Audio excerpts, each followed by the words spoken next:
السلام علیکم ورحمۃ اللہ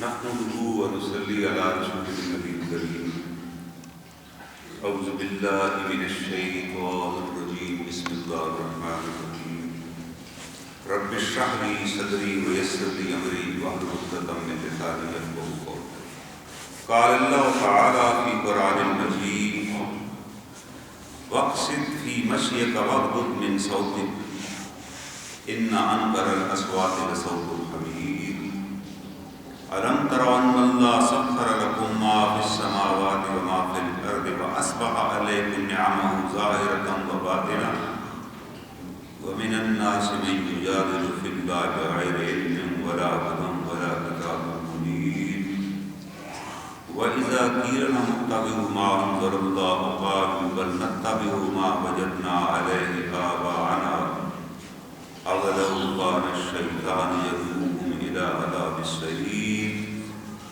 وَمَن يُسْلِمْ وَجْهَهُ إِلَى اللَّهِ وَهُوَ مُحْسِنٌ فَقَدِ اسْتَمْسَكَ بِالْعُرْوَةِ الْوُثْقَىٰ وَإِلَى اللَّهِ عَاقِبَةُ الْأُمُورِ صدق اللہ العلی العظیم۔ یہ سورہ لقمان کی آیات کریمہ میں نے آپ کے سامنے تلاوت کی، جیسے کہ گزشتہ آیات میں بھی گزر گیا کہ جناب لقمان نے کس طریقے سے اپنے بیٹے کو نصیحتیں کی، اور وہ نصیحتیں اللہ تعالیٰ کو اتنی پسند آئیں کہ اللہ تعالیٰ نے قرآن حکیم میں ان کا ذکر کیا، اور اس سورت کا نام بھی لقمان رکھا گیا۔ یہ سورتوں کے نام اللہ رب العزت کی طرف سے طے شدہ ہے، اور بعض سورتوں کے کئی نام ہیں۔ وہ جو نام ہے وہ جناب رسول کریم صلی اللہ علیہ وسلم نے ان کا نام بتایا کہ سورت میں یہ چیز آئی ہے، اس میں اللہ نے یہ حکم دیا۔ آپ دیکھیں حضرت لقمان نبی نہیں، پیغمبر نہیں تھے، لیکن اللہ تعالیٰ نے ان کو وہ دانش مندی، وہ حکمت اور وہ دانائی عطا کی تھی۔ وہ جو باتیں انہوں نے کی ہیں قرآن پاک میں قیامت تک کے لیے لکھی ہیں۔ اس سے ایک چیز یہ ثابت ہوتی ہے کہ ہمیں بھی اپنی اولاد کو نصیحت کرتے رہنا چاہیے۔ یہ کہہ دینا، اگر ایک والد کہتا ہے کہ میں نہیں پوچھیں کہ یہ فلاں آپ کا بیٹا کہتا جی میں تو اپنے بیٹے کو بس چھوڑ دیا جی، میں نہیں کچھ نہیں کہتا، وہ میرے سے کوئی تعلق ہی نہیں۔ کئی والدین آپ کو ملیں گے، آپ انہیں بتائیں کہ یار آپ کا بیٹا ہے اس نے یہ کیا ہے، تو کہتے جی ہمارا تو اس سے کوئی تعلق نہیں، میں تو اس کو چھوڑ دیا کہنے سے۔ یہ گناہ کبیرہ ہے۔ اس والد کو جہنم میں لے جانے کے لیے یہ ایک بات ہی کافی ہے۔ اگر وہ والد کہتا ہے کہ میں تو بچوں سے بڑی ذمہ ہوں جی، میں تو فارغ کر دیا، مجھے نہ بتائیں جی، میں بالکل سے کہتا ہی کچھ نہیں، وہ سنتا ہی نہیں ہے، سمجھ لیجیے کہ یہ والد جہنمی ہے، یہ گناہ کبیرہ کا مرتکب ہو رہا ہے۔ ہم لوگ اخباروں میں آپ پڑھتے ہوں گے کہ جی میں نے اپنے بیٹے کو فارغتی دے دی اور میرا اس کے لین دین سے کوئی تعلق نہیں، یہ بھی ناجائز، اسلام میں اس کی کوئی حقیقت نہیں۔ اگر کوئی والد لکھ دے کہ میں نے جناب اس کو فارغتی دے دی ہے، میرا وہ وارث بھی نہیں ہوگا اور میرا کوئی تعلق نہیں ہے، یہ بابا جی جب مریں گے وہ بیٹا خود بخود وارث ہو جائے گا، کیونکہ اس کو وارث اللہ نے بنایا ہے۔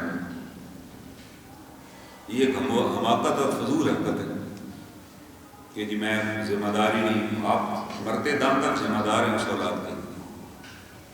آپ اپنی اولاد کے لیے دعا کیجیے، آپ اپنی اولاد کی خیر خواہی کیجیے، آپ اپنی اولاد کو پیار اور محبت سے سمجھائیے، کوئی موقع نہ جانے دیجیے۔ لیکن حکمت اور دانائی کا تقاضا یہ نہیں ہے کہ 10 بندوں میں بیٹا کھڑا ہے اور وہاں جا کر آپ اس کو کوئی سمجھانے کی کوشش کریں، تو ہو سکتا ہے اکھڑ جائے کہ آپ نے اس کی توہین کر۔ کئی بات ہیں پرانے زمانے میں وہ سمجھتے ہیں کہ بچہ کھڑا ہوا ہے 10 بندوں میں جا کر اوپر مار دیں، یا جناب کو یہ آپ نے دیکھنا ہے کہ کون سا موقع ہے اس کو سمجھانے کا اور کون سا طریقہ ہے اس کو سمجھانے کا۔ آپ کا تلقی اختیار نہیں کر سکتے کہ آپ کہیں جی میں تو نہیں سمجھاتا۔ اگر آپ نہیں سمجھائیں گے اور وہ ناسمجھی میں جو بھی گناہ کرے گا اس کے ذمہ دار آپ ہوں گے۔ اگر انسان اس ساری چیز کا جائزہ لے تو وہ ذمہ دار ہوگا۔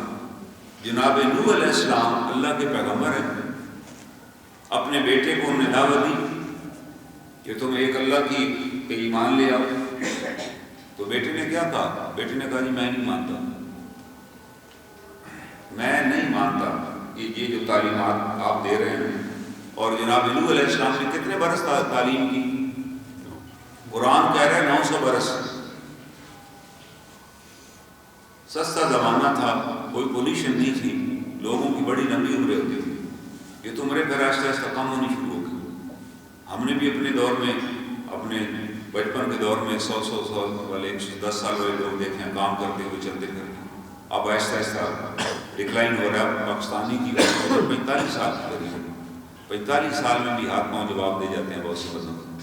تو وہ زمانے تھے، قرآن نے کہا ان کی 900 برس عمر تھی، 900 برس تک وہ تبلیغ کرتے رہے، اور ان کی 900 برس کی تبلیغ میں 40 کے قریب لوگ ایمان لے آئے۔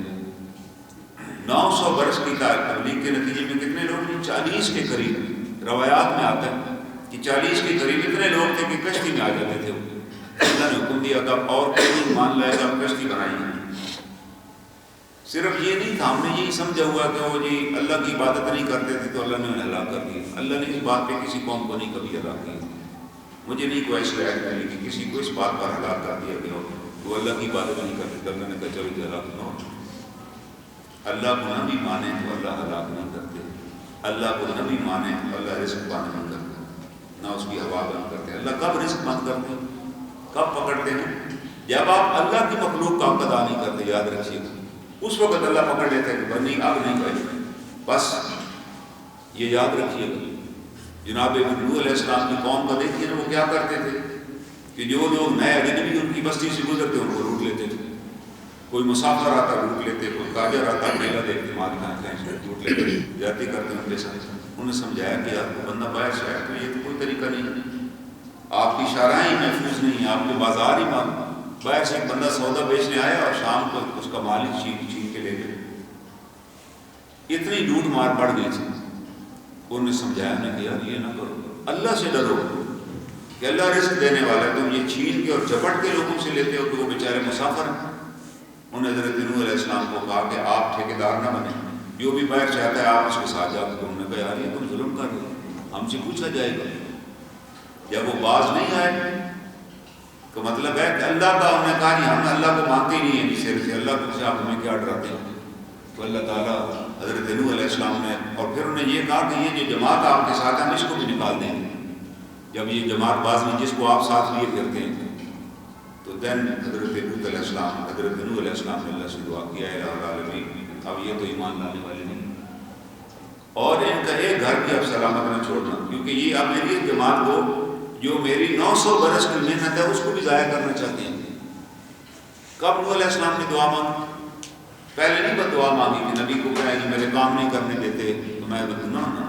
جب انہوں نے دیکھا کہ یہ جو جماعت بنی کھڑی ہے اس کو ہی اجاڑنے پہ تیار ہو جائیں گے، انہوں نے دھمکی دے دی کہ ہم اس جماعت کو ساٹ آؤٹ کر دیں گے، ہم ان کو یہاں رہنے نہیں دیں گے۔ آپ کیا سمجھتے ہیں کہ آپ جماعت بنائے پھرتے ہیں؟ اللہ والوں کی جماعت ہم ان کو نہیں رہنے دیں گے۔ بس اسی وقت انہوں نے دعا کی، اللہ نے فوراً قبول، اللہ نے کہا قبول ہوگی دعا کو، آپ فوراً کشتی بنائیے۔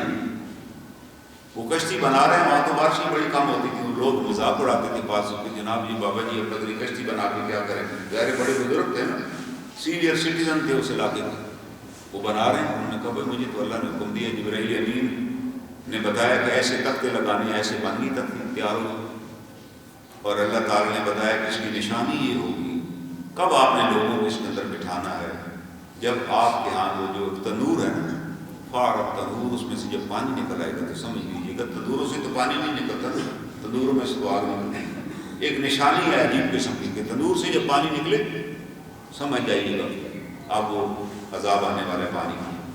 جب پانی نکلا آپ نے لوگوں کو اکٹھا کیا، وہ کشتی میں بیٹھ گئے۔ اللہ تعالیٰ نے حکم دیا کہ کچھ جانداروں کے جوڑے بھی لے لیجیے، جو آپ کو کام آئیں گے وہ بھی لے لیے گئے۔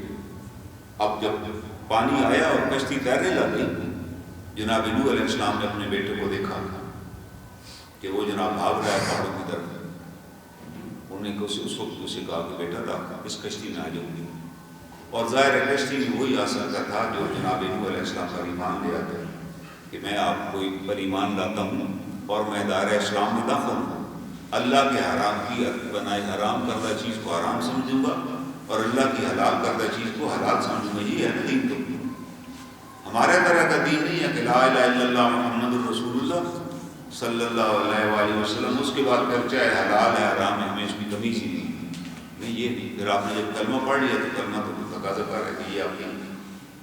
اس نے کہا جی میں کشتی میں نہیں بیٹھوں گا، میں پہاڑ پہ چڑھ جاؤں گا، اور پہاڑ کی کی طرف دوڑا. آپ نے کہا آج تمہیں اللہ سے کوئی نہیں بچا سکے گا, باڑ وغیرہ نہیں آج کام آئیں گے, تم غلط فہمی کا شکار ہو. ہر باپ بیٹا میں یہ بات ہی ہو رہی ہے کہ ایک لہر آئی اور ان کے بیٹے کو بہا کے لے گئی. بیٹا غرق ہو گیا. اور جب حضرت نوح علیہ السلام وہاں سے نکلنے لگے تھے تو اللہ تعالیٰ نے انہیں کہا کہ اے نوح آپ جائیے, ہم آپ کو اور آپ کے گھر والوں کو بچا لیں. تو جناب نوح علیہ السلام جب وہ ہر چیز غرق ہو گئی یا غرق ہونے لگی, اس وقت اللہ سے دعا کی اللہ میرے بیٹے کو بچا لیجیے. ایک پیغمبر دعا کر رہے ہیں, اللہ تعالیٰ نے کیا جواب دیا؟ عمل غیر صالح, اس کے اعمال بھی درست نہیں تھے. بھائی یہ نہیں کہا کہ نماز نہیں پڑھتا تھا. عمل غیر صالح کس کو کہتے ہیں یار؟ یہ بڑا بدکماش ہے یار. غیر صالح کا کیا مطلب ہے؟ ایک ہوتا ہے صالح عمل, اچھے عمل, ایک ہوتے ہیں بد عمل. کہ آپ کے بیٹے کے عمل ٹھیک نہیں تھے. لیس من اہلک, یہ آپ کے اہل میں سے ہی نہیں ہے. آپ کے اہل میں سے ہونے کا یہ مطلب نہیں ہے کہ آپ کا بیٹا ہے تو آپ کے اہل میں تو وہ آئے گا جو آپ کی پیروی کرنے والے ہیں. یہ اسلام کا نقطہ نظر ہے. اسلام کا نقطہ نظر نہیں ہے کہ وہ جی سادات کی اولاد میں سے ہے تو ان کو گناہ ہی کچھ نہیں ہوگا, ان کو تو پوچھا ہی نہیں جائے. اللہ تعالیٰ بتا رہے ہیں کہ چاہے پیغمبر کا بھی بیٹا ہے پوچھا جائے گا, اور اگر وہ اس کے اندر وہ پیغمبر والے اعمال نہیں ہیں تو وہ پیغمبر کی آل میں سے نکال دیا جائے گا. اس کی آل میں وہی لوگ ہوں گے جو ان کی پیروی کرنے والے ہیں, چاہے ان کا پیشہ کوئی بھی ہو.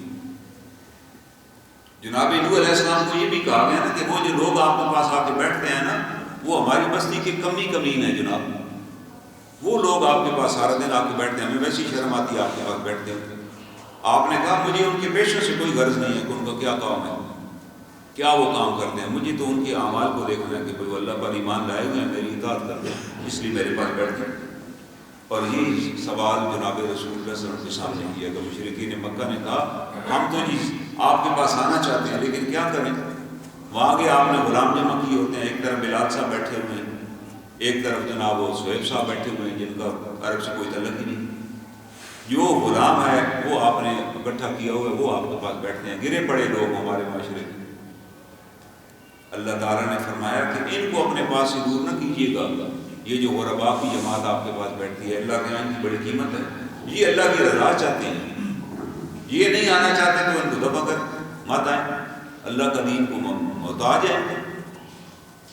یہ ہر دور میں یہی رہا ہے. اور پھر نتیجہ یہ نکلا اللہ تعالیٰ نے جناب نوح علیہ السلام کو منع کر دیا کہ آپ آئندہ اپنے اس بیٹے کے لیے دعا بھی نہ کیجیے گا. وہ آپ کی ان کا اللہ میں معافی مانگتا ہوں, میں آئندہ دعا نہیں کروں. اب جتنے پیغمبر بعد میں آئے ظاہر پیغمبر ایک ہی سلسلے کے ہیں, ہر پیغمبر کو اس واقعات کا پتہ ہے, ہر پیغمبر کی کتاب میں یہ واقعہ دیا ہوا, قرآن میں بھی دیا ہوا. تو پھر کسی پیغمبر نے اپنے بیٹے کے لیے دعا نہیں مانگی یا کسی بھی رشتے دار کے لیے دعا نہیں مانگی کیونکہ انہیں پتہ ہے کہ یار نوح علیہ السلام مانگ بیٹھے تھے تو اللہ نے یہ بتایا. جناب لوط علیہ السلام کو اللہ نے بتا دیجیے کہ آپ اس بستی سے نکل جائیے صبح کو, لیکن آپ کی اہلیہ نہ ساتھ جا سکے گی. من الغابرین کو پیچھے رہ جانے والوں میں سے ہوگی اور ہلاک کر دی گئی. جناب لوط علیہ السلام نے اپنی اہلیہ کے لیے دعا نہیں کی کیونکہ انہیں پتہ تھا جناب نوح علیہ السلام کی دعا کے جواب میں اللہ نے کیا بتایا تھا. جناب رسول کریم صلی اللہ علیہ وسلم کا جب زمانہ مبارک آیا تو ظاہر صحابہ اکرام کے جو والدین تھے, خود جناب نبی اکرم صلی اللہ علیہ وسلم کا گھرانہ وہ مشرکین میں شامل تھا اور وہ اکٹھے مشرکوں کے ساتھ بیٹھتے تھے, آپ کو تکلیفیں پہنچاتے تھے. آپ کے انتہائی قریبی اعزا آپ کے اپنے چچا, ایک چچا ایسے بھی تھے جو ان کے اعلیٰ کار تھے, تو آپ کو بڑا غم تھا. آپ نے بار بار ان کو کہا کہ آپ دائرہ اسلام میں آ جائیں, میرے کان بھی کلمہ پڑھ دیجیے, لیکن مکہ کے سرداروں نے کہا کہ آپ کلمہ نہ پڑھیے گا. آپ کلمہ پڑھ لیں گے تو اس کا مطلب ہے کہ آپ کے باپ دادا گمراہ تھے اور آپ نے بھتیجے کی بات مانی, وہ ایمان نہ لا سکے. اللہ تعالیٰ نے کہا کہ اے نبی محترم آپ دل کو غم نہ لگائیے, ہدایت دینا اللہ کے اختیار میں, اگر اللہ نہ چاہے تو کوئی ہدایت نہیں پا سکتا. اور کہہ دیا گیا کہ آپ اپنے چاہے وہ کسی کا باپ ہو چاہے وہ کسی کا بھائی ہو, اگر اس کی موت شرک پر واقع ہو گئی ہے تو وہ اس کے لیے دعا نہ کرے. اس کو دعا کو دی جاتی ہے, زندگی میں دعا کر سکتا ہے مشرک کے لیے کہ اللہ تعالیٰ اس کو ایمان عطا کر دے, لیکن اگر یہ ثابت ہو جائے کہ وہ شرک پر ہی مر گیا تھا تو دعا کی، اور اللہ تعالیٰ نے کہا کہ تمہارے لیے ابراہیم علیہ السلام کی مثال کافی ہے۔ جناب سیدنا ابراہیم علیہ السلام نے اپنے والد صاحب کے لیے بڑی دعائیں کی، ربنا اغفر لی ولوالدی وللمؤمنین یوم یقوم الحساب، قرآن میں دعا ہے جناب ابراہیم علیہ السلام۔ لیکن اللہ تعالیٰ فرماتے ہیں ابراہیم علیہ السلام جب گھر سے نکالے گئے، والد نے جب نکال دیا تو انہوں نے کہا ابا جان میں تو آپ کے لیے دعائیں کرتا رہوں گا کہ اللہ آپ کو ایمان کی دولت عطا فرمائے، ربنا اغفر لی ولوالدی، اللہ میرے والد کی مغفرت کر دیجیے۔ کب کر دیجیے؟ جب وہ فوت ہوں اس وقت کر دیجیے گا۔ اس کا مطلب ہے کہ آپ ان کو ایمان دے دیجیے گا تو مغفرت ہو جائے گی۔ لیکن اللہ تعالیٰ فرماتے ہیں کہ جب ہم نے ابراہیم کو خبر دے دی، قرآن میں ہی آتا ہے کہ آپ کے والد ایمان نہیں لا سکے، اسی پر ان کی وفات ہوئی جو ان کا عقیدہ تھا۔ تو ابراہیم علیہ السلام نے کہا کہ اللہ تعالیٰ آج میں بری ذمہ ہوں اپنے والد صاحب، اب دعا نہیں کروں گا کیونکہ آپ نے حکم دے دی۔ جب دیکھیے نا کتنا سخت قانون ہے کہ نہ بیٹے کے لیے آپ دعا کر سکتے ہیں اگر وہ کفر پہ موت ہو جائے۔ ہاں زندگی میں آپ نے اس کے لیے دعائیں کرتے رہنا ہے، جب تک وہ زندہ ہے اس کی محنت کرنی ہے، اس کو سمجھانا ہے تاکہ وہ ہدایت پر آ جائے۔ قطع تلقی نہیں کر سکتے۔ قطع تلقی ہم کہتے ہیں نا، جو آدمی اور قطع تلقی کرتا ہے، کوئی آدمی کہ میں جی بھائی سے نہیں بولتا، خالہ سے نہیں بولتا، ماموں سے نہیں بولتا، پڑوسی سے نہیں بولتا، 3 دن کے بعد اس کے اعمال اوپر جانے سے روک دیے جائیں گے، اس کے اعمال ادھر ہی رہ جائیں گے، اتنے کرتا پھر رہا ہے۔ تسلی رکھے وہ اوپر جائیں گے تو کہیں کیلکولیٹ ہوں گے۔ اور اگر اس صورت میں مر گیا یا اس قطع تلقی والے بندے کو ليلۃ القدر بھی نصیب ہو جائے یا حج پہ چلا جائے اور میدان عرفات بھی نصیب ہو جائے جہاں توبہ قبول ہوتی ہے، تو وہاں بھی توبہ نہیں قبول ہوگی۔ کیوں کہ قطع تلقی کر کے آئے ہوا یار، اس سے پہلے قطع تلقی تو ختم کرو۔ پرانے زمانے میں لوگ حج عمرے پہ جاتے تھے تو پورے علاقے میں جاتے تھے جن کے ساتھ تعلقات معافی مانگنے کے لیے، یار میں حج پہ جا رہا ہوں، مجھ سے جو غلطی ہوئی معاف کیجیے گا، اگر مجھ سے زیادتی ہوئی، کیونکہ اسے پتہ ہے کہ یار وہاں حج ہی نہیں قبول ہوگا، ایسے ہی پینڈا کروں گا میں جا کر۔ یہ لوگوں کو پتہ تھا، اس خدا خوفی تھی۔ اب تو ہمیں پاس ٹائم ہی نہیں ہے، ہم فیس بک پہ لکھ دیتے ہیں کہ پلیز فارگیو می، اور پھر خود دفعہ ہو جاتے ہیں بغیر سوچے کہ یار وہ مجھے کیوں معاف کرے گا، میں نے اس کے پیسے دینے ہیں، میں نے اس کی زمین ہتھیائی ہوئی ہے، میں اس پر قابض ہوں، تو اس طرح کرنے سے میری معافی ہو جائے گی جب تک میں واپس نہ کروں۔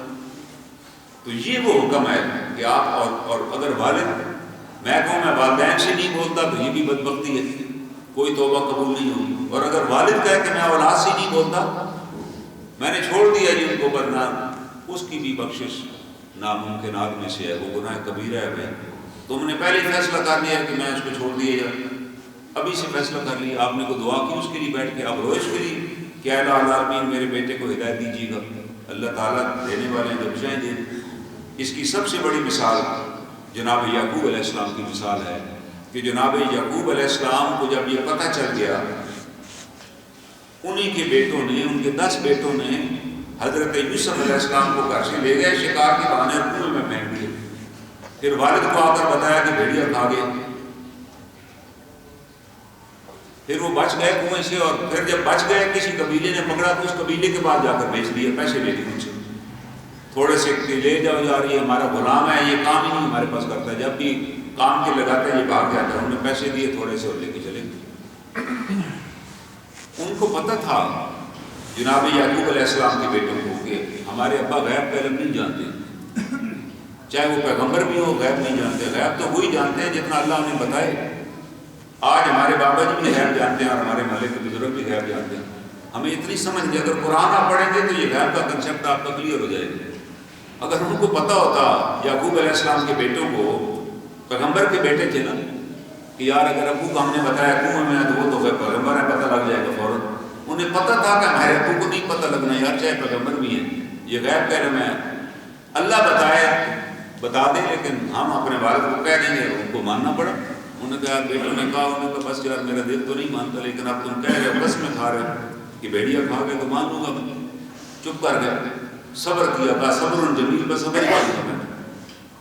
پھر جب وہ بیٹے وہاں گئے راشن لینے کے لیے، وہاں آ کر انہوں نے کہانی بنا لی کہ وہ جی ایک بیٹے نے چوری کی، وہ پکڑ لیا۔ انہوں نے کہا میں پھر، حالانکہ اب سچا واقعہ تھا، چوری تو نہیں انہوں نے کی تھی، لیکن ان کے سامان میں سے وہ چیز ایک نکل آئی جو بادشاہ نے خود رکھوائی تھی کہ وہ ان کو روکنا چاہتا تھا، ان کے ایک بیٹے ان کے بھائی کا۔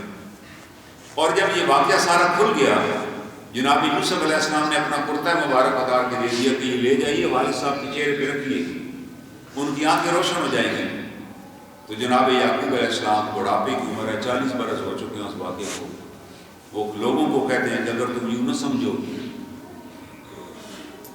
کہ میری یادداشت کام نہیں کر رہی ہے، مجھے کچھ ہو گیا ہے، آج مجھے یوسف کی خوشبو آ رہی ہے. تو لوگ بڑے حیران ہو کر لگے، ہو آپ آج بھی یوسف کو یاد کرتے پھریں. نس وہ تو ہڈیاں بھی گل گئی ہوں گی دادا جی، آپ کس یوسف کی بات کر رہے ہیں؟ ظاہر ان کے پاس پوتے پوتیاں تھے نا اس وقت. انہوں نے کہا دادا جی آپ ہم نے سنا ہوا تھا بچپن میں کہ ہمارا چچا یوسف بیچارے کو بھیڑی بھیڑی کھا گئے تھے، آج پھر آپ یاد کیے بیٹھے. انہوں نے کہا نہیں، مجھے اس کی خوشبو آ رہی ہے.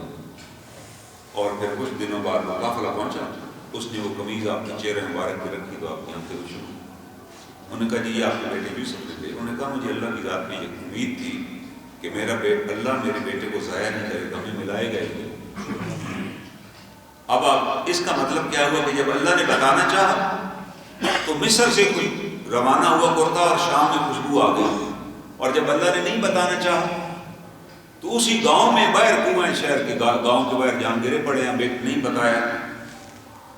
آج ہم خود بھاگے جا رہے ہیں، یہ بتائیں فلاں بزرگ کے پاس گئے، پوچھنے کے لیے اس نے ویسے انشنٹ بتا دیا اور آگے کہ بابا جی کے پاس گئے تھے، بڑا علم ہے ان کے پاس. وہ بھائی کبھی قرآن بھی کھول کے دیکھو، قرآن تو کہہ رہا ہے کہ یہ تو ہم نے کسی کو دیا ہی نہیں. ہم جس کو چاہتے ہیں جتنا علم جس وقت چاہتے ہیں عطا کرتے ہیں. اگر پتہ ہوتا جناب یعقوب علیہ السلام کو تو 40 سال ہوتے، وہ سارا ٹبر لے کے مصر چلے جاتے، کہتے چلو یار بیٹا ہمارا وہاں نوکری کر رہا ہے، ماں عزیز مصر لگا ہوا ہے بھائی جا کے مل آتے. نہیں، اللہ تعالیٰ نے نہ یوسف علیہ السلام کو اجازت دی کہ آپ اپنے والد صاحب کو بتائیے، نہ والد. اور پھر والد نے کیا کیا؟ اب والد کو پتہ چل گیا، بیٹوں نے کہا کہ ہم سے بڑا ظلم ہوا کہ آپ کو ہم نے 40 برس کتنا رلایا. جناب یعقوب علیہ السلام کو کم و بیش 40 برس رلایا ان بچوں نے، جھوٹ بول کے کہ یہ بھیڑیا کھا گیا. اور اپنے بھائی کو بھی رلایا، پہلے کنویں میں گرایا، پھر بیچا، اور پھر حضرت یوسف علیہ السلام وہاں سے جیل میں ان کو جیل ہو گئی. وہ 10 سال کے 8 سال جیل میں رہے. اتنے مظالم کے باوجود یعقوب علیہ السلام کہہ سکتے تھے کہ بھائی آج دفع ہو جاؤ اور میرے سامنے بھی نہ آنا. بھائی کہہ سکتے تھے، آج ہمارے جیسے کوئی باپ ہوتا تو کہتا بھائی آج میرے سے متھے نہ کرو. انہوں نے کیا کہا؟ انہوں نے کہا نہیں بیٹا، میں اللہ تعالیٰ سے تمہارے لیے مغفرت مانگتا ہوں. اور جناب یوسف علیہ السلام فوراً انہوں نے مداخلت کی. اس لیے مداخلت کی کہ یعقوب العباد کا معاملہ ہے نا، زیادتی یوسف کے ساتھ کی باپ تو معاف نہیں کر سکتے نا. جناب یوسف علیہ السلام نے فوراً انہوں نے کہا میرے بھائیو اللہ کا شکر ادا کرو، اللہ کا شکر ادا کرو کہ جس رب نے مجھے جیل سے نکالا اور عزیز مصر بنایا. پہلی بات تو یہ. پھر اس رب کا شکر ادا کرو کہ تم ایک کسی دیہات میں رہتے تھے جہاں تمہارے پاس کھانے کو نہیں ہوتا تھا، راشن لینے مصر آتے تھے. آج اللہ تعالیٰ نے تمہیں اس دیہات سے نکالا ہے اور آج تم مصر کے محلات کے اندر رہ رہے ہو عزیز مصر کے پاس. اگر یہ تم نے مجھے نہ پھینکا ہوتا تو یہ سارا انتظام نہ ہوتا. یہ میرے رب نے انتظام کیا ہے. اور تمہارے اور میرے درمیان جو تم نے میرے خلاف پلاننگ کی وہ شیطان کی ایک چال تھی جس میں شیطان کامیاب ہو گیا، اس نے تمہیں میرے سے لڑا دیا. تمہارا کیا قصور ہے؟ یہ تو شیطان کی چال تھی، وہ کامیاب ہو گیا لیکن اللہ نے اس کی چال ناکام کر دی. اللہ نے ایسے ناکام کی کہ آج ہم ایک گھر میں بیٹھے ہیں، آج ہم حالات میں تم رہ رہے ہو. اللہ نے مجھے عزیز مصر بنا دیا اور اللہ نے مجھے میرے والدین اور میرے والدین کو مجھے ملا دی. کتنی خوبصورت بات انہوں نے کی. ساری کی ساری بات ایک لحاظ سے انہیں بتا دیا. میں تو معاف کر چکا ہوں، یہ تو شیطان نے کیا تھا، شیطان کا کیا تھا. اور والد صاحب نے ان کے لیے دعا کی، اللہ نے ان کی مغفرت کر دی. قرآن میں اس واقعے کا ذکر آ گیا کہ ہم نے ان کو معاف کر دیا. کتنا بڑا سرٹیفکیٹ ہے. اگر ورنہ وہ 10 کے 10 بیٹے جہنمی ہوتے نا. اگر یہ اللہ تعالیٰ تو اللہ نے جہنم اس لیے تو نہیں بنائی کہ آپ سارے جہنم میں چلے جائیں. جناب رسول اللہ صلی اللہ علیہ وسلم نے فرمایا کہ میں تو لوگوں کو پکڑ کے جنت کی طرف لے جا رہا ہوں لیکن یہ بھاگ بھاگ کے جہنم کی طرف جاتے ہیں. آپ نے کسی کو نہیں کہا، کسی شخص کو نہیں کہا کہ بھائی میں تمہارے لیے مغفرت کی دعا نہیں کروں گا. ہر وہ شخص جس نے آپ کو ضرر پہنچائی، آپ کو تکلیف پہنچائی، آپ نے اس کے لیے دعا کی، جس کا نتیجہ یہ نکلا کہ اللہ نے ان کو ایمان عطا کیا. جناب خالد بن ولید رضی اللہ تعالیٰ عنہ نے اود میں حملہ کیا تھا پیچھے سے، اور اس حملے کے نتیجے میں 70 صحابہ شہید ہو گئے تھے جس میں حضرت حمزہ بھی تھے. ان کے ساتھ اکرمہ بھی تھا ابو جہل کا بیٹا، لیکن جب وہ رسول اللہ صلی اللہ علیہ وسلم کے پاس آئے تو آپ نے، اب ظاہر مدینہ کے لوگ بڑے غصے میں تھے کہ ہمارے جی 70 بندے نے مارے ہوئے ہیں. آپ نے کہا نہیں، ان کی قدر کرو، آج مکہ نے اپنا جگر نکال کے تمہارے سامنے پھینک دیا. یہ مکہ کا جگر تھے، یہ ان کے سردار تھے، لیکن آج یہ آپ کے سامنے کھڑے ہوئے ہیں کہ ہم دائرہ اسلام میں آنا چاہتے ہیں. ان کا اکرام کرو، ان کو ساتھ میں کھاؤ. نتیجتاً وہ وہاں بھی سردار تھے، یہاں بھی ان کو عزت ملی. اور پھر اکرمہ رضی اللہ تعالیٰ عنہ اسی طرح لڑتے ہوئے شہید ہو گئے. حضرت خالد بن ولید کے جسم کے اوپر 90 کے قریب زخم تھے، اور سارے وہ زخم تیر اور تلوار کے تھے اور ان کے سینے پہ تھے. اور وہ کہتے تھے کہ یار موت اگر میدان جنگ میں آنی ہوتی تو ادھر آ گئی ہوتی، آج میں بستر پہ مر رہا ہوں. اور ان کو بڑا دکھ تھا کہ مجھے اللہ نے شہادت عطا کی. تو صحابہ اکرام نے ان کو تسلی دی کہ آپ شہید نہیں ہو سکتے تھے، کیونکہ آپ کے بارے میں رسول اللہ صلی اللہ علیہ وسلم نے فرما دیا تھا الخالد السیف من سیف اللہ، کہ خالد اللہ کی تلواروں میں سے ایک تلوار ہے. اگر آپ کسی جنگ میں مارے جاتے تو مشرکین مکہ تو کہہ دیتے نا کہ ہم نے مسلمانوں کی تلوار توڑ دی ہے، فلاں جنگ میں تلوار ہی ٹوٹ گئی تھی. تو اللہ نے آپ کو ٹوٹنے نہیں دیا. اب آپ فطری موت اللہ کے جا رہے ہیں بطور غازی کہ آپ نے اتنی جنگیں جیتی. یہ ہے اللہ تعالیٰ کی شان کہ آپ نا امید نہ ہو، دعا کرتے رہیں. چاہے اولاد ہو چاہے کوئی بھی ہو، اس کے لیے دعا تو کریں. قطع تلقی آپ نہیں کر سکتے، اور نصیحت کریں، اچھی باتیں بتائیں. ایک وقت آ جائے گا جب اولاد کو وہ باتیں یاد آئیں گی کہ یار بابا نے یہ بات بتائی تھی، ابو نے یہ اچھی بات بتائی تھی. یہ نہ کریں کہ جی قطع تلقی کر کے بیٹھ جائیں اور کہیں جی پھر تو سارے گناہ کے آپ ذمہ دار ہوں. اس سے بڑا گناہ کوئی ہو سکتا ہے کہ بھائی مل کے ایک بھائی کو قتل کرنے کی سازش کریں اور اپنی طرف سے قتل کاری دیں. آپ بتائیں نا، مجھے ایک بچے کو 6-7 سال کے بچے کو آپ کنویں میں اوپر سے پھینک دیں تو کیا وہ نیچے کوئی جال لگا ہوا ہے کہ بچ جائے گا؟ انہوں نے تو اپنی طرف سے کہا یار قتل نہ کرو، ہاتھ سے بس کنویں کسی میں پھینک دو، ایسے ڈیڈ کنویں میں جہاں کوئی آتا جاتا نہ ہو. ظاہر اس کنویں میں سانپ بھی ایک تھا، اور ظاہر ہے کہ بیابان کنویں میں سانپ رہتے ہیں اور بچھو ہوتے ہیں، اور جب ایسے اوپر سے بچہ گرتا مر جاتا، کوئی راستہ بھی نہیں تھا وہاں. یہ اللہ نے انتظام کیا، اللہ نے قافلہ وہاں بھیج دیا. تو یہ اللہ تعالیٰ بتا رہے ہیں. لیکن اس کے باوجود اس قتل کی واردات، انہوں نے اپنی طرف سے تو قتل کاری دیا تھا. اللہ تعالیٰ بتا رہے ہیں کہ نہیں، پھر بھی باپ کو اجازت نہیں تھی کہ وہ ان کے لیے دعا کرتے. وہ دعا ہی کی انہوں نے، اور اس دعا کے نتیجے میں ظاہر جب پیغمبر نے دعا کی ان بچوں کے بارے میں جو صاحب ایمان بھی تھے، جو وہاں ہاتھ جھکائے کھڑے بھی تھے، جو سر جھکائے کھڑے تھے جناب یوسف کے سامنے. اور جناب یوسف علیہ السلام نے کہا کہ اے میرے والد صاحب، اللہ نے وہ خواب سچا کر دکھایا جو بچپن میں نے دیکھا تھا کہ 11 سورج چاند اور 11 ستارے میرے آگے جھکے ہوئے ہیں. یہ وہ خواب ہے کہ آج میرے سامنے لوگ کھڑے اور میں دربار میں بیٹھا. یہ وہ خواب تھا جو اللہ نے دیکھا. اگر وہ کہہ دیتے کہ بھائی جاؤ لے جاؤ ان کو، آج کدھر لے آئے ہو بھائی میرے پاس، نہیں، یہ نہیں. آپ نے قطع تلقی بھی نہیں کرنی. اور آپ نے، اور یہاں حضرت یعقوب اپنے، حضرت لقمان اپنے بیٹے کو کیا کہتے ہیں؟ وقصد فی مشیک کا، اپنی رفتار میں، اپنے کاروبار حیات میں، اپنے معاملات میں میانہ روی اختیار کرنا. جناب رسول اللہ صلی اللہ علیہ وسلم نے فرمایا کہ جو آدمی اپنی زندگی میں میانہ روی اختیار کرتا ہے نا، وہ کبھی مقروض نہیں ہوتا.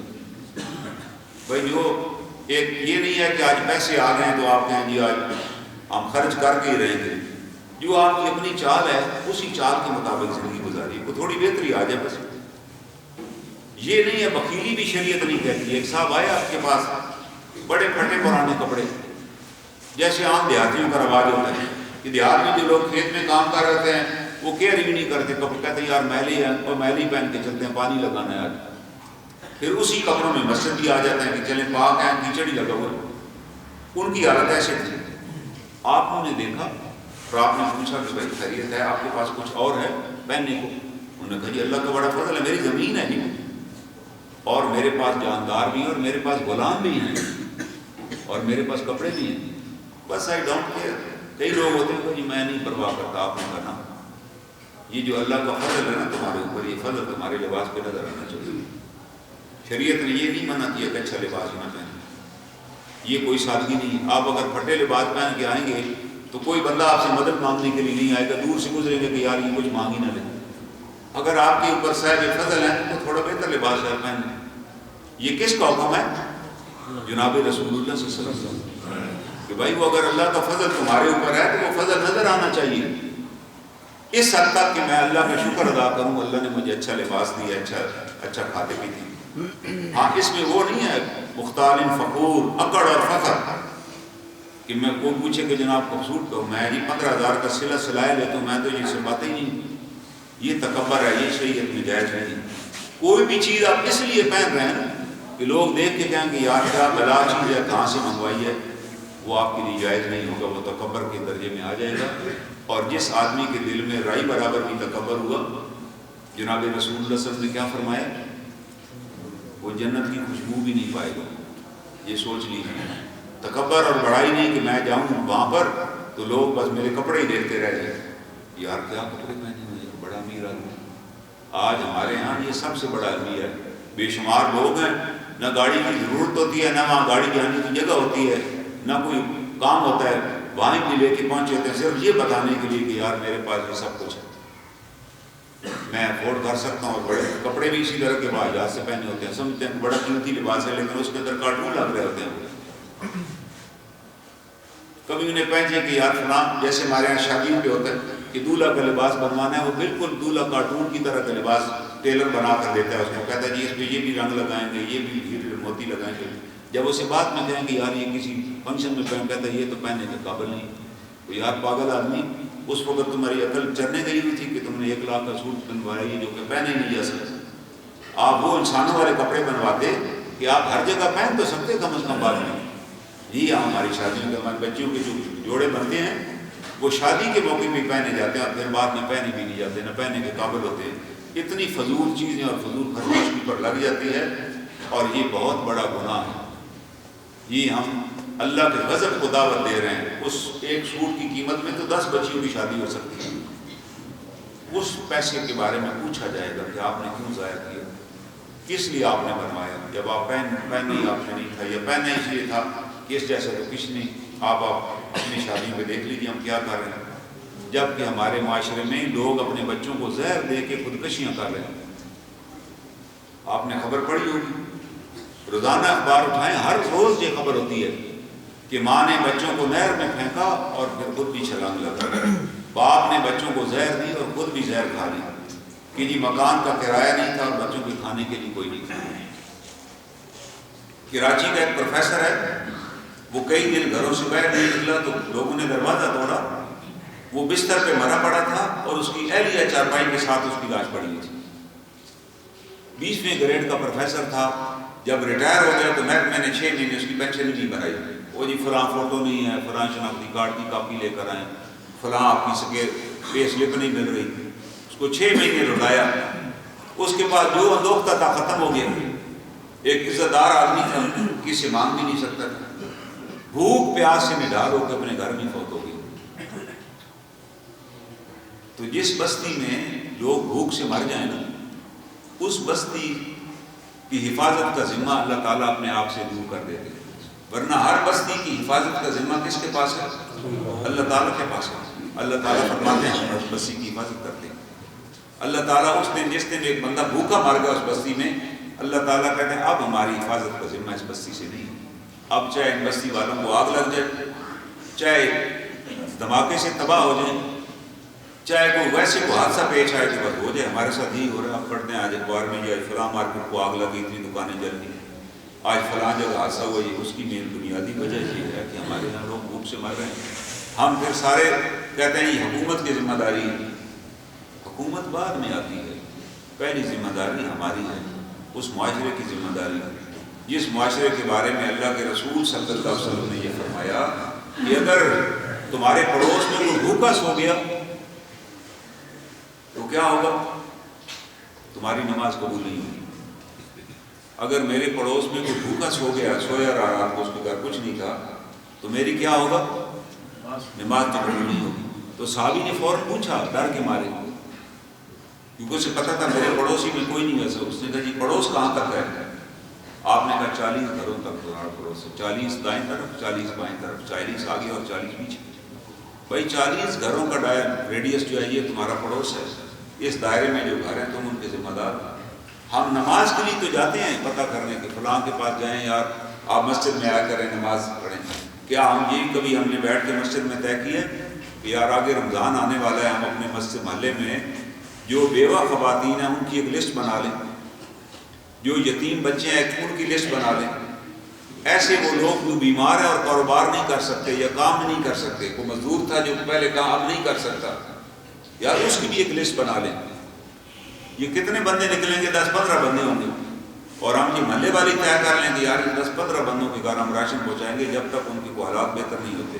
ہمیں شاید 50 روپے پر منتھ بھی نہ بنے، ایک 50 روپے بھی ہم لیں نا تو پورے محلے میں کوئی ایک بندہ بھی مستحق نہیں رہ سکتا جس کے گھر راشن۔ اگر ہم فکر کریں، ہمیں یہی فکر ہوتا ہے کہ یار اس کا بیٹا کیا کر رہا ہے، اس کی بیٹی کا رشتہ کہاں ہوا، اس کی بیٹی کو طلاق ہو گئی، اس کا فلاں سے جھگڑا ہو گیا، کبھی نے بڑی بےزتی کی، اس نے پیسے دے دیں، یہ ساری ڈیٹیل ہمارے پاس ہے، لیکن یہ ہمیں ڈیٹیل نہیں اس کے بعد۔ اور ہم بڑی مسجد سے نمازیں پڑھ رہے ہیں کہ جی ہم ماشاء اللہ نمازیں پڑھ رہے ہیں، آگے رمضان میں روزے بھی رکھیں گے اور ہو سکتا ہے عمرے کا بھی چانس بن جائے، جبکہ اللہ کے رسول صلی اللہ علیہ وسلم نے فرمایا کہ بھائی نماز ہی قبول نہیں ہوگی اگر آپ حقوق اللہ یہ نہ سمجھیں کہ حقوق العباد ادا کریں کہ حقوق اللہ سے بچ جائیں گے نا، حقوق اللہ ادا کریں گے تو اللہ حقوق العباد ادا کرنے کی توفیق عطا فرما دیں گے، یاد رکھیے گا، ورنہ توفیق ہی نہیں ملے گی۔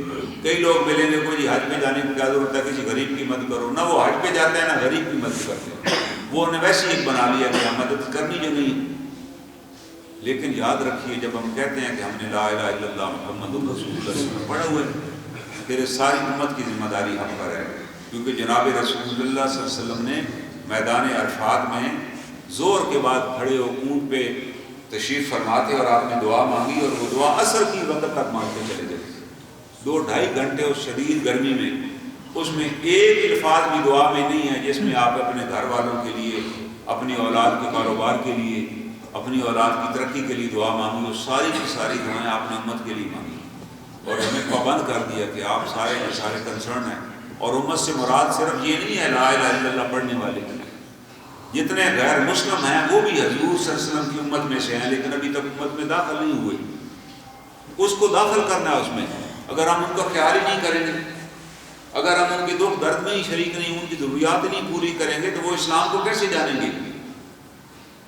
جب ان کو پتہ چلے گا یار اسلام میں اس مسلمان کی یہ ضروری ہے کہ چاہے کوئی یہودی اور عیسائی ان کے محلے میں رہتا ہے تو اس کی ضروریات بھی انہوں نے پوری کرنی ہے، پھر وہ سوچیں گے وہ مذہب کیا ہے۔ ایک بہت بڑا یہودی عالم اس نے کتاب لکھی ہے، اس نے قرآن کی تفسیر لکھی ہے، اور وہ بڑی زبردست تفسیر ہے، اس کا نام ہے لیوپولڈ اس یہودی کا۔ اس نے کہا میں طائف گیا اور ایک دکاندار سے میں نے جا کے کوئی چیز خریدنی چاہیے کہ یہ یار مجھے چاہیے، اس نے کہا سامنے والی دکاندار سے لے دو، اس نے کہا یار تمہارے پاس جو پڑا ہے ادھر سے لے دو، اس نے کہا یہ جو سیٹ ہے نا یہ میں 3 بیچ چکا ہوں صبح کے، اور یہ 3 جو میں نے بیچے ہیں میرا اتنا منافع آ گیا کہ میری آج کی ضرورت پوری ہو چکی ہے۔ وہ جو بھائی میرا سامنے دکاندار ہے اس کے پاس گاہک ہی کوئی نہیں آیا صبح سے، تو تم اس سے خرید لو۔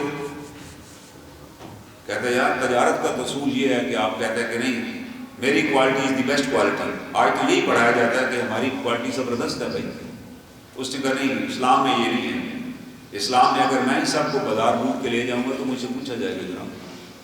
کہتا اس دن میں نے سوچا کہ یار یہ اسلام کا کوئی نظریہ معیشت بھی ہے جو یہ سکھاتا ہے کہ اپنے گاہ کو گزر جاؤ، وہ بھی بازار میں اس لیے بیٹھا ہوا ہے۔ کہتا وہ جب میں نے پڑھا تو میرے دل میں خیال آیا کہ یار یہ ہے وہ مذہب جو صرف یہ نہیں بتاتا کہ نمازیں پڑھو اور روزے رکھو، نمازیں پڑھو اور روزے رکھو، جو کہہ رہا ہے کہ نہیں بھائی جس طرح رہنا آپ نے اگلوں کی ضروریات، یہ نہیں ہے کہ رمضان شریف آ رہا ہے اور ہم ابھی سے پلاننگ کر رہے ہیں کہ یار فلاں چیز ہم نے اتنے پیسوں میں بیچنی ہے اور کتنی ہم نے کمائی کرنی ہے اس دفعہ تاکہ عمرے کے پیسے نکل آئیں۔ اگر آپ یہ نیت کیے بیٹھے ہیں تو پھر وہ لیوپولڈ مسلمان ہو گیا، اور مسلمان ہونے کے بعد اس نے کہا میں نے پھر قرآن پڑھا اور پھر میں نے قرآن کی تفسیر لکھی، کیونکہ میں نے قرآن کو اپنی آنکھوں سے دیکھا۔ وہ یہودی عالم تھا، 40 اخباروں میں اس کا کالم چھپتا تھا اس زمانے میں، اور اس نے کتاب لکھی روڈ ٹو مکہ، جس میں اس نے لکھا کہ میں کیسے اسلام میں داخل ہوا، میں مکہ کی طرف کیسے سفر کیا، کہ میں تو یہودی تھا، میں تو مسلمانوں کی ویکنس پہ اسٹڈی کرنے نہیں گیا تھا، لیکن وہاں جا کر مجھے بتایا کہ نہیں اسلام اس چیز کا نام ہے۔ تو بھائی ہمیں رمضان مبارک آنے سے پہلے اپنے اہل محلہ، اپنے اہل علاقہ کی ضروریات کو دیکھنا ہے تاکہ ہم پوری کریں، تاکہ اللہ ہمارے روزوں اور نمازوں کو قبول فرمائے، وگرنہ ایسے ضائع چلے جائیں گے۔ اللہ تعالیٰ سے دعا ہے اللہ تعالیٰ ہمیں ان آیات کی معرفت نصیب کرے۔ واخر دعوانا